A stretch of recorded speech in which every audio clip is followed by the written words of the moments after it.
said, I'm in the sun, I'm going to get skin cancer. It's fine. Medicine and biophysics come up with solutions. We don't want to be afraid. We want to come up with positive outcomes. That's a key thing of Batupela principles. Meaning we have photon biomodulation, photon dynamic therapy. Photon dynamic therapy, great work's done by South Africa, especially in the University of Johannesburg, where you have a tumor on the skin, they apply a cream that's chemically reacted, shine a light on it, and it burns up. So even here, the hospital in Amsterdam cover medical insurance, particularly a lot about throat cancers. A person will have a giant hole in their neck after this therapy, but they use photon biomodulation to accelerate closing up the wound, healthy healing, and persons are moving forward. So again, very key difference of how we understand and learn this process coming together in practical application. So to give you a sort of a basic rundown or back here is that energy-flux versus photon-flux, we are very thankful to the works of NASA Human Research Program because they demonstrate this very well and help debunk the McCree curve. And this is very important about how it's defined, again, of how oxygen or CO2 is simulated differently per quantum particle. But in basic summary points here, because I want to rather focus on our time here, is that this thing of Nobel Prize, yes, making an LED light or blue more energy efficient, yes, in the context of one specific context was very valid, but in practical application, it is not. So in energy analysis of physics of energy output, it is valid, but for biophysics, it is not. You actually have a lower amount.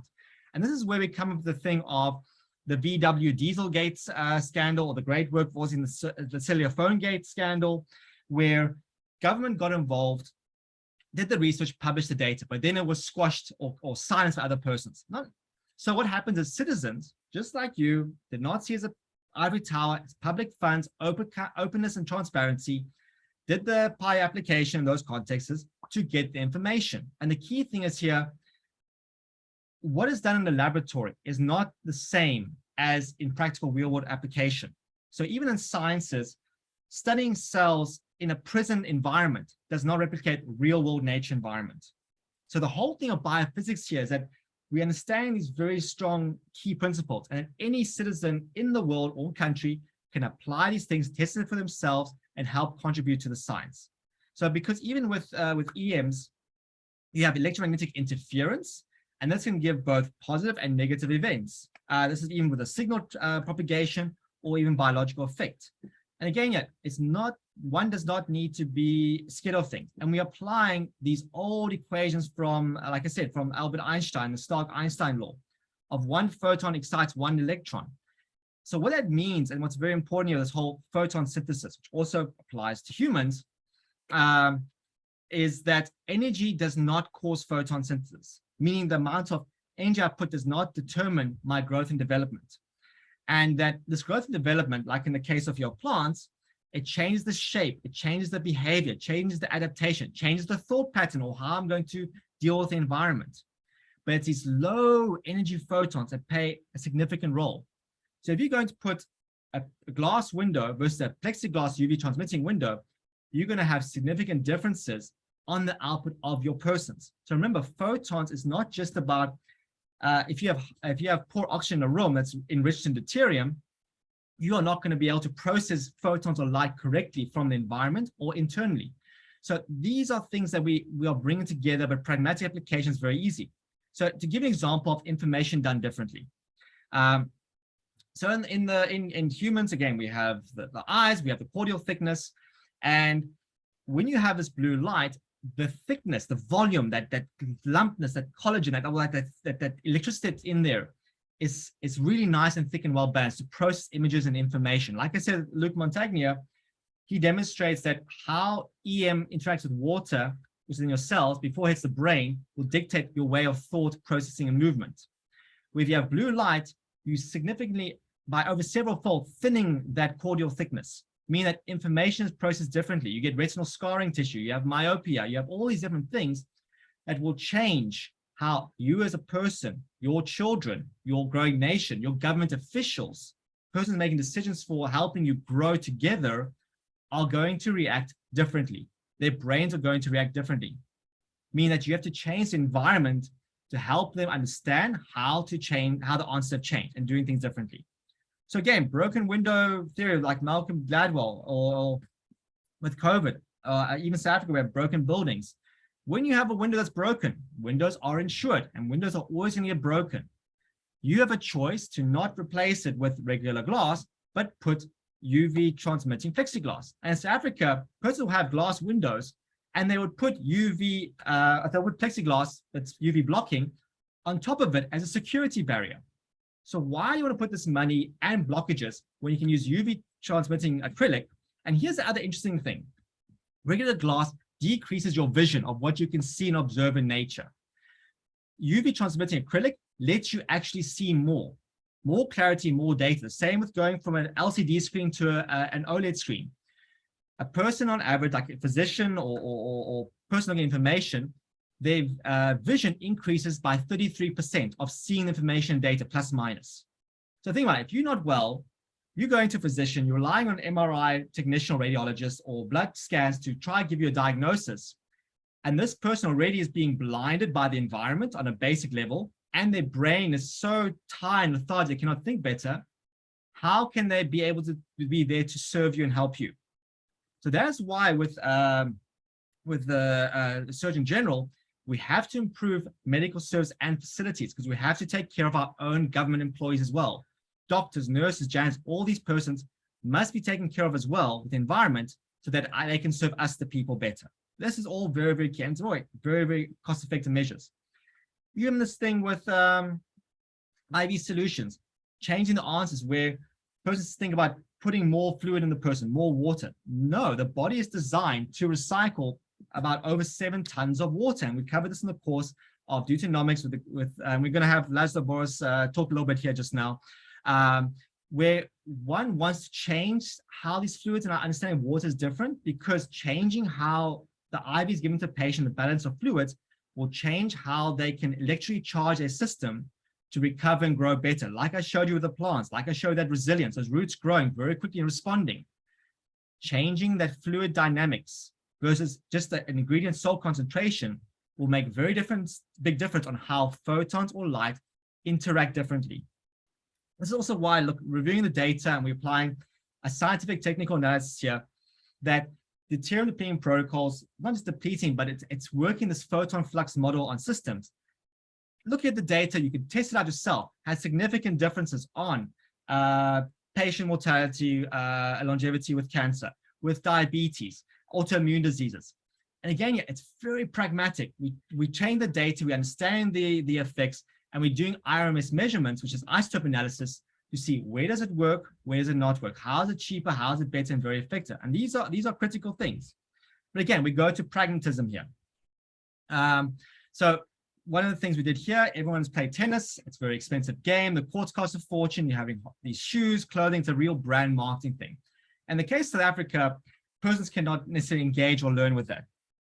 So one of the things that's very useful, we're using electrobiomodulation, the sun, and so forth, is the simple thing of beach tennis. Soft sand, easy to clean, easy to maintain, more clothing absorption, better tactile function movements, but you got a simple little racket and simple ball. So the policy is that when courts have to be built or upgraded, not to use a tar anymore, not to use this whole building, but to switch instead to beach tennis. And this can be inland, outland, does not matter, because you're going to get this really great cost-effective application of applied medicine. Another thing useful also, like surf skating, and this is what is noticeable or interesting about this. So everyone knows about skating. It used to be like scary, getting injuries, but there's this adaptation which was surfing on land. And what's useful about this and what's interesting with the pattern of the data is that persons who typically have a drop in their ATP or redox potential, midlife crisis, or have diseases or injuries, when they jump on a trampoline, they get better, they feel better. But trampolines are not practical and they're not always safe, especially also in medical application. But persons that have these horrible effects, like diseases, even if they're very tired or fatigue syndrome, they hop on a board and it mimics the G-force and movements on the vestibular system, the CNS repair, and these movements, and particularly even knee injuries. I've seen clinical data on persons that have had horrible knee operations and are strapped and don't walk well. They get these surf skates, surfing on land, and they're able to recover exceptionally well, fantastically. And again, it's a way of how can we bring people together with nature and use nature to get and feel better. And it's, again, inexpensive. It's not a process. We're working through the process. Breastfeeding here. Wonderful key thing. We have Anna on the line. I mean, she did some wonderful work and still does continue wonderful work on breastfeeding development and pushing this thing that breastfeeding is vital for South Africa. And it's important for myelination of the brain. But one of the things we noticed that changing how the deuterium is in the body, the tissues, and how light can penetrate and interact will change how breast milk production can occur. So that's why even in milk banks, there must be this time, date, stamp notification of when was the milk extracted, label it. So if you're going to be extracting milk from a mother in the evening, do not give it to the baby in the morning. Give it right again the next day in the evening. And also in order to maintain circadian biology, because there's this coding inside the milk, you want to make sure the mother's also supported with this. So like I did with like I said, the orange tape, bicycle light, photon biomodulation, or circadian rhythms, government and people facilities must help with this process. So midwife persons, you can go in the environment, help make these changes, and that's what we develop and teach in these courses that we're doing. So even like the whole thing of having the breast in the sun. The sun is a wonderful vaccine for breast cancer. It also helps with the milk production, helps the anti-inflammatory. But we're using science, like the complex instruments, isotopic discrimination, the fractionation, to help us better understand why this happens. How do we make it better? Which food choice do we make, which times of year, and how can we test it? Because it's required by law to actually make these measurements. And these are very, very key things. Again, also switching the climate change model of SA. We've got two different models. There's the one where everyone thinks, right, we must just, cut down all our fuel outputs and, carbon emissions. And yes, it's good, important, but it's not necessarily practical. There's the other way, which is the Feynman approach, where we understand that greenhouse effects are different, and it's more about, we see the data of this climate change effect, and like we do with the microalgae, what we do with the nanobubble, we do with Charles Collins. Changing the magnetic flux in the environment changes how light interacts with water, changes on how it cools down the planet. And this is a key thing here from the mathematical calculations, that reduction of magnetic flux in the water is more destructive and damaging than a whole bunch of volcanoes going off on the planet. Right, so this is whole thing like with nanobubbles with repumping back to the ocean. That's why it's massive severe storms, as nature trying to push it down in. But like I showed with the mushroom, when nature's not good enough, we as humans have to use clinical intervention to give it the boost that's needed. And we see the quickest and most dramatic, cheapest results that way. So even coal power plants, South Africa, unfortunate situation is realistically not going to move away from coal power plants. However, it has already been demonstrated that microalgae, even the adjustments we do with biophysics, can withstand the tolerance and are very successful at carbon sequestration of greenhouse gases, particularly CO2, from a coal power plant to produce oxygen. So you put in these plants, they work in the job, you can still mine the coal for that transitional period. And this is important. We have to, again, like I said, the public gives complaints, Butterpillow principles. We must give a positive answer, must give a positive reaction. And that is what we are doing this whole process.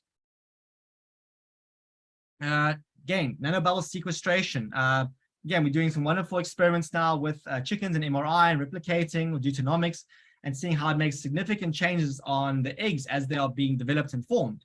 But again, changing the structure and zero potential of the water has massive differences on chicken growth, not needing pesticides or antibiotics, all these kind of things that people complain about.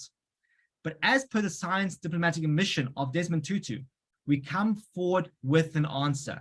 Like I said, you saw the canal pond and the fish pond.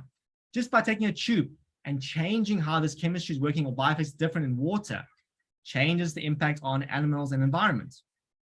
Here the same with goats and cow milk. We understand cattle, livestock, cows produce a large amount of methane. It's a big contributor for climate change complaints. But just switching to what we do in South Africa, of doing things differently, in Sub-Saharan Africa, of goats you'll find more easily everywhere. In the informal settlements, in the outskirts, in towns as well, you'll find goats growing. And from the iso mechanisms, far lower in deuterium, far better at helping making vitamin D in the body. But key thing here as well, because when I go to a goat farm, I hate the smell. The taste is horrible. It smells horrible. And what we learned is that the reason why it's so terrible is because the females love to be musk sprayed or urinated on by the males. And there's the smell mustiness is what creates this whole effect and affects the taste. So just by the simple practice of keeping the males and females separate, even during the milking process, you then have an extremely sweet, enjoyable, high-fat, low deuterium content cheese and milk. So you can then have your coffee and not have to add sugar to it because you're going to have this nice enrichment of high energy from your coffee. And these are things that, again, persons can do. Buying mechanisms to do it is a lot cheaper with goats and his cows. Okay, so we're going with this magnetic field drop zone, South Africa, SAA. We do know from the data, this is well established now, that humans are confirmed to be able to sense magnetic field changes, and it does affect us significantly. And this is why it's very important with this movement here. There's a prediction model to 2025, but if you go on NASA's data, you'll see how this originated over South America and then started moving to this pocket over Western Cape and then moving up even further. This change here and other parts of our change of environment is part of the reason why we're having more severe storms over the oceans, more particularly in the world, versus on land. So those persons who are doing deep sea fishing, like those crab guys, those persons' occupation are much more higher risk of death or a significant injury because of these changes in the environment. But we find the answer of why, and we understand how we can change this around. But for South Africa, again, like this is what happens with the WHO reporting. And person always look to what is the answer from another country. Person up here in Switzerland, Geneva, or America, Russia, or Australia, right? Look at these high magnetic fluxes. They are not going to understand the change or need it's done for South Africa or Sub-Saharan Africa. The question is like, why should we bother with magnetism? Or why should we not going to see the same effects? The data is not going, we tried your experiment, it didn't give the same results. That is why, again, Einstein said we have to do things differently. Like we show with the coded bias, we have to change the coding to help with different answers, to have these different solutions. Otherwise, this is also why it relates to COVID spreading and other different elements. You have a low magnetic flux, you have less solar photons, and this is why cold joy of persons doing increasing magnetism and sun in this environment had significant changes to their health. They got significantly better, had better reports, even though they were not doing the full application getting out of it, but it made that significant enough difference. And these are key things of understanding how the world is connected together. So when it comes to this reporting committee and people think it's only one facet, it's not. A big thing with this EMF project, this is in their manifesto, that it is both the Environment, Climate Change and Health Division and Radiation Health. Because what we understand is that light, photons, drives all biochemistry. So what that means, if I want to target hitting the biggest impact of making the biggest change in the world and environment of changing people, targeting the light first that people are most familiar with is going to do the quickest and quickest reaction. So even when I say, when persons complain about cell towers not being put up or Wi-Fi everywhere, as we demonstrated here, just by changing the light, significantly changed how persons responded to the poor configurations of RF transmitters and cell phone towers. These things change. And it's not a thing of complaining about a name. Like I said, Eric, a lot of people give him a bad name, even with Emil, but they communicated these things a long time ago. And they, like I said, in the WHO manifesto, it is stated that number one, light is the most important thing to focus on first. But politics is in the way. These government officials get tired, they get bombarded. And we have, as community, have failed in supporting them of changing their environment to help change others. This is why South Africa's had this massive shift over the last few years and forming this new committee of new government persons together of demonstrating how can we do it differently? How can other countries learn? And this is important, the whole COVID outbreak, even, with the whole vaccine situation. Okay, vaccines, yes, they do a great thing, but they're designed to work in a certain way. And what we understand with the mRNA vaccine is that, again, there's been some differences of what is being marketed versus what is output. And even with our legislation being different to other countries, like I said, South Africa is unique, South Africa is different. persons can choose not to be vaccinated. And when that's done, whether medical reasons or personal reasons, we as a government, we as science, must find solutions on how to accommodate them for the whole public. And that's what was said by Judge Sadiwala. People are different. We have to find a way to come together with solutions. We did that, like I said, using UV lights, using the algae columns, changing the nanobubble water, all these things, simple, pragmatic, non-invasive, quick response to enabling people to have conversation and be in the same room together. These are all important assets. These are things, again, Batupela principles being applied. And this is where it comes down, is again like the climate change model. You have a germ model and you have a terrain model. You can have the fish inside a plastic bag, inside another bubble, and vaccinate them, but you still not change the environment. But how the answers have changed, we know we have to change the environment, the interaction of water, light, and movement together.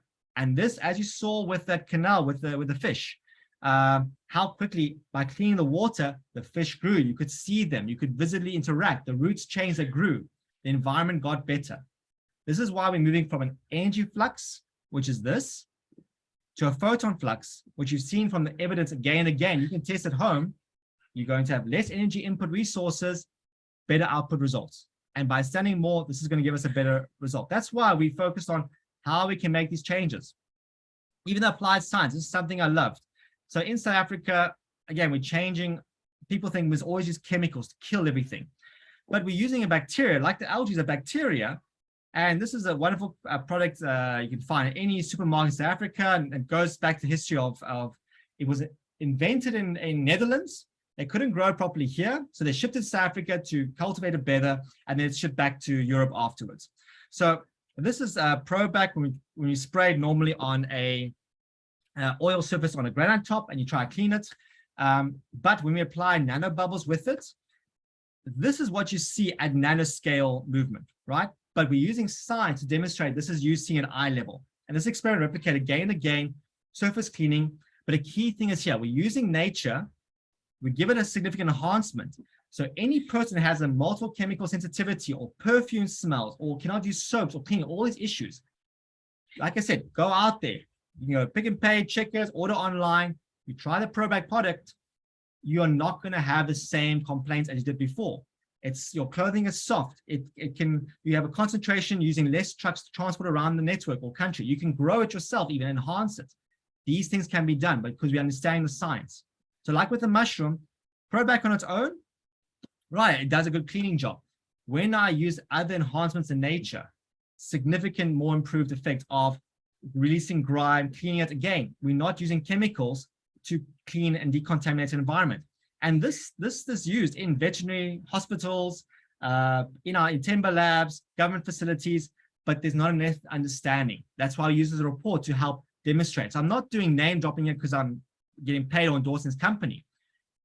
I'm naming the company because they have logistical network already. Government has tested it. Other companies out there as well. And we must support this other person because you as any other citizen scientist can come up with a better model. Like I showed with the algae columns, right? Everyone says spirulina, spirulina, spirulina, spirulina space project, spirulina food in that. But spirulina, you know, it's horrible to work with in a way. Sometimes it's like greasy or weird, not always working well, where I just took a little bit of algae bacteria from the canal, and I'm getting this in from something you could not see to 5 days enhancement producing oxygen, free and going, and you can enhance a new strain of cleaning material in your own environment. You don't have to get all the other chemicals to support it. So that's kind of why, you know, referencing the Probac is that you can use it to help make these differences and excitement for the world. Let's speed up a bit.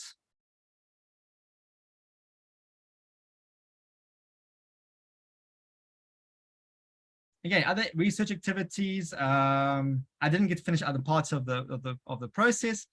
But again, we're doing it with clinical trials, with surgery, with orthopedic surgery, again, high risk of rotator cuff failures. And applying these systems, we're able to get a different result of pragmatic solutions that can help train physicians. Again, we understand that we're using deuterium, and deuterium is very useful because it's kind of like a nature. The reason why I use deuterium as well is that it's a wonderful GPS marker in nature, like an MRI scanner. It's a very objective measuring tool to use. It gives a lot of good data, helps overcome a lot of political elements, but also the values of knowing where deuterium is already embedded in law. That means that even as South Africa, we are required to export our food and produce to Europe. By EU law directives, they can ask for it or test themselves. They have to provide the deuterium content levels for that food, where it comes from to verify it. So that there was those whole scandals again of where did honey come from? It was diluted. Isotope testing with the deuterium helped determine those things, like we do at the Netherlands Forensic Institute. Again, very important thing here with biophysics, the answers have changed. And this is why we're always at the forefront of doing things. So in a great paper we did, we took the wonderful work of Dr. Judith Klinman, who got the Obama Science Award. Again, there's a repetitive theme here, but taking that work, taking that great work with protons, we use it to re-look at relationships, how they can actually explain the complaints persons had with paleo diets and not having the necessary results of cancer treatment or autoimmune disease treatment or diabetes treatment using the deuterium depleting protocol. So using her great works in the equations and biophysics, we were able to better understand what is being fed to an animal and or person will determine the output of changes in levels of isotopes of deuterium in the food through this matrix. So yes, it seems maybe complex, but we do it in pragmatic ways that anyone can see and be involved in. So these completed research projects is how it works in the reporting, and you look at previous reports. It's work that we were able to find. It's been published in the last year. I mean, even here we did to an e-letter, and we're doing this about talking RNA and reversing transcribes. Again, seems very complicated. Persons may not understand it, but these are persons who really care, persons who want to learn and understand. And our job also, besides diplomacy, is connecting this data so it becomes better understood. So it's not if you are approached by a committee or people say it's done abroad, but where is it done locally in South Africa, where our own scientists talk about it? This report helps the public engage in dialogue to say, look, our local scientists are doing it. They are part of this research. We are investing in them. That is key. I'm learning in time. This is also a very nice one where we looked at Alzheimer's, the P33 gene expression in rats. Again, it changes that rats are not very good for clinical translation, and rather we use like pigs would be a better model. But again, it's working together different countries of how can we explain pragmatic parts like the Phonegate or Dieselgate scandal. When you're doing with CT scan and combined effects of 5 gigahertz waves, you have a significantly larger dose negative result. So that means we need to change the environment or medical facility to reduce this impact on the patient when we are looking at data, analysis, and treatment. Again, there's more and more papers. We are short on time. I'm just going to quickly try to scan through them. I do apologize to the other authors there. This was a part of a draft bill where, again, we're changing the words of ionized to include